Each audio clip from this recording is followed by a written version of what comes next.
Oh, it's a bird, it's a plane, it's Superman. Salut les DC-Bords, j'espère que vous allez tous très bien. Bon, je vais éviter de faire mon hyperactif dans cette vidéo, hein. On va essayer d'être plus détendu, c'est le week-end, c'est samedi. Aujourd'hui, j'ai deux énormes leaks pour vous concernant le film Superman de James Gunn. Alors attention, si vous ne voulez rien savoir, vous quittez cette vidéo et vous ne regardez pas parce qu'on va potentiellement spoiler. Évidemment, ces leaks sont à prendre avec de grosses pincettes. Pour la simple et bonne raison qu'il y en a un des deux, peut-être même les deux, je ne sais plus exactement, qui ne sont pas apparus dans l'énorme fuite de script qu'on avait eu et on s'était dit « Ouais, on connaît tout le film maintenant », ça n'était pas dedans.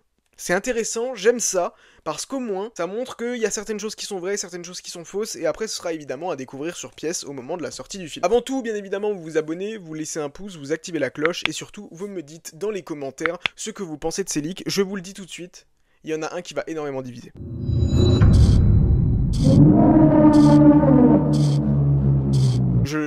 C'est clair d'avance que quand vous allez l'entendre, mais il n'y a aucun doute, je n'ai aucun doute sur le fait que sur le moment, à chaud, vous allez dire « Mais c'est quoi cette merde? C'est quoi cette connerie? Ramenez-nous Snyder !» C'est sûr à 100%. Je commence par le plus soft, ça nous vient de My Time to Shine Hello, et si c'est vrai, eh bien ça démolira totalement une de mes grosses théories qui était que Lex Luthor porterait son armure dans le film et que ce serait le combat final, à savoir un combat Lex contre Clark, avec Clark qui aurait un nouveau costume. Visiblement, Superman aura bel et bien un nouveau costume à la fin du film. Il y a eu pas mal de rumeurs là-dessus, et ça semble légèrement se confirmer. Un costume assez similaire à celui qu'il va avoir au début, mais bien plus ajusté, bien plus kryptonien. Un costume qui lui serait donné apparemment par Jor-El. Néanmoins, apparemment, Lex Luthor, son armure, je pense, sera teasée, on la verra, mais l'affrontement entre Lex en armure et Clark Superman n'aura pas lieu dans ce film car apparemment le boss final serait bel et bien Ultraman, le clone de Superman. Donc je pense qu'ils vont peut-être s'affronter deux fois dans le film. Une première fois où du coup Superman sera blessé et c'est la scène évidemment où on le voit après aller à la forteresse. Après potentiellement affronter le Kaiju où du coup il va y avoir son costume qui sera brûlé et là il faudra le changer. On sait qu'il y aura potentiellement un trou noir qui peut-être est le personnage de Solaris. Et je pense qu'à la fin du film il y aura encore un nouvel affrontement contre Ultraman. Mais peut-être que Ultraman cette fois-ci portera un costume de Superman en mode bizarro et dévoilera son visage qui est un clone raté de Superman. Je pense que c'est comme ça qu'il y a moyen que ce soit fait. Maintenant, l'autre truc qui est possible également, c'est que cette rumeur soit totalement fausse et qu'on ait bel et bien un affrontement entre Lex et entre Superman à la fin du film. Mais j'ai l'impression que ça, ils vont nous le garder pour un autre projet, et franchement, je ne serais pas surpris si, comme dit, on ait un projet World's Finest avant d'avoir ce film Superman 2. Je pense qu'en fait, on va avoir le film Superman, on va avoir ensuite The Brave and the Bold, et ensuite, on aura un film World's Finest avant d'enchaîner sur Superman 2 et le deuxième film Batman, peut-être même encore après un autre World's Finest et le troisième film Batman et troisième film Superman. Je pense que c'est comme ça que ça va être fait, dans le sens où vraiment le World's Finest, j'ai l'impression que James Gunn, ça lui tient à cœur d'en faire dans le DCU, et évidemment c'est pour notre plus grand plaisir. Au cas où vous ne sauriez pas ce qu'est World's Finest, c'est des histoires où en gros on est en team-up entre Batman et Superman, car oui, ce ne sont pas des ennemis, ce sont bel et bien deux meilleurs potes. Je serais pas surpris que dans le premier, on ait justement Lex qui s'associe avec le Joker pour affronter Batman et Superman, et là on aurait un Lex en armure et un Joker machiavélique. Je pense que de toute façon on aura la meilleure version du Joker jusqu'à aujourd'hui dans ce DCU, pour le coup ça, j'ai confiance en James Gunn sur le fait qu'il va vraiment énormément s'inspirer des jeux Arkham, et surtout beaucoup s'inspirer du Gotham de Matt Reeves et aller puiser certains éléments dans le Silver Age, mais pas beaucoup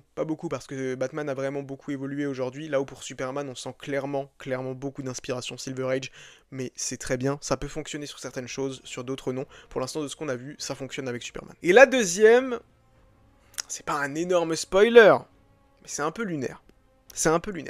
Je vous l'ai dit, apparemment Lex manipulerait des dimensions de poche. Et du coup, ce serait un artefact qu'il récupérerait dans la forteresse de Solitude. Chose qui, à mon avis, du coup, va teaser Brainiac à venir à long terme. Ça, on en a déjà parlé à de nombreuses reprises. En parallèle, nous aurions Superman qui serait vraiment énervé du fait que sur les réseaux sociaux, Superman soit la cible d'un hashtag. Le hashtag SuperShit, super merde.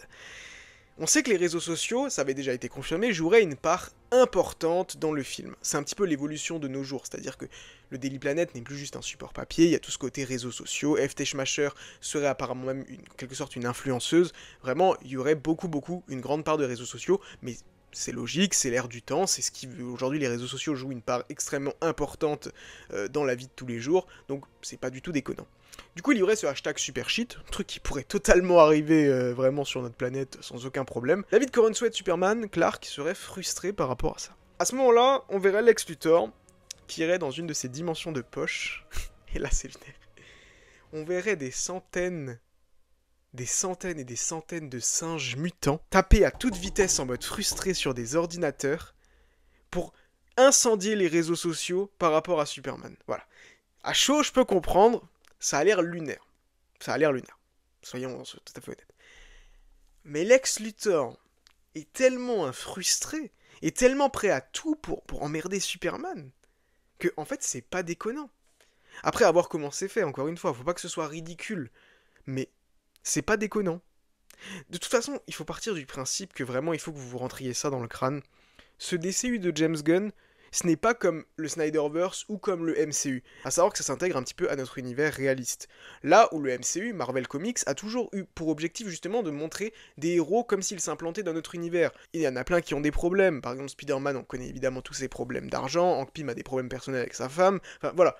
Ils ont tous de gros problèmes. Là où maintenant, dans le DCU, évidemment, ils ont aussi des problèmes. C'est normal, toute bonne histoire, tout bon héros a des problèmes. Mais c'est plus fait en mode, on ne devient pas ces héros, on les glorifie et ils sont censés nous inspirer. Bah là, le DCU, on va clairement rentrer là-dedans, à savoir dans un univers extrêmement fantastique. Prenez Blue Beetle. Blue Beetle, c'est un film ultra fantastique. Et Blue Beetle est un film canon au DCU.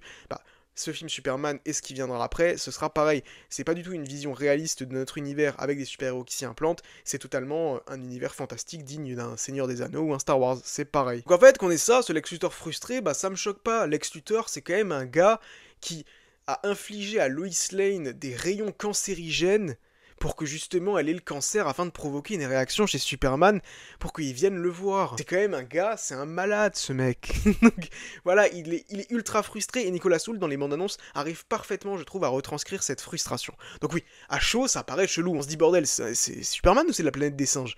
Mais je suis curieux de voir, ça peut être une bonne idée sur le papier, à voir évidemment comment c'est fait, mais je peux comprendre qu'à chaud on se dise c'est quoi ces conneries? Même moi quand je l'ai lu je me suis dit hein?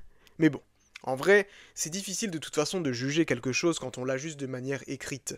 Même parfois ça peut être biaisé par le fait que la personne est pour ou contre ce DCU, et clairement, j'ai rarement vu autant de négativité sur un projet que sur le projet Superman de James Gunn. Maintenant, comme dit, il faut attendre de voir le film et vraiment juger sur pièce. Très curieux. De toute façon, une deuxième bande-annonce va bientôt arriver. La finale de la Champions League, c'est pour fin mai, et on le rappelle qu'ils ont bien l'intention de promouvoir le film Superman lors de la finale de la Champions League. Donc de toute façon, un nouveau trailer est imminent, ils vont pas sortir un trailer en juin, un mois avant la sortie.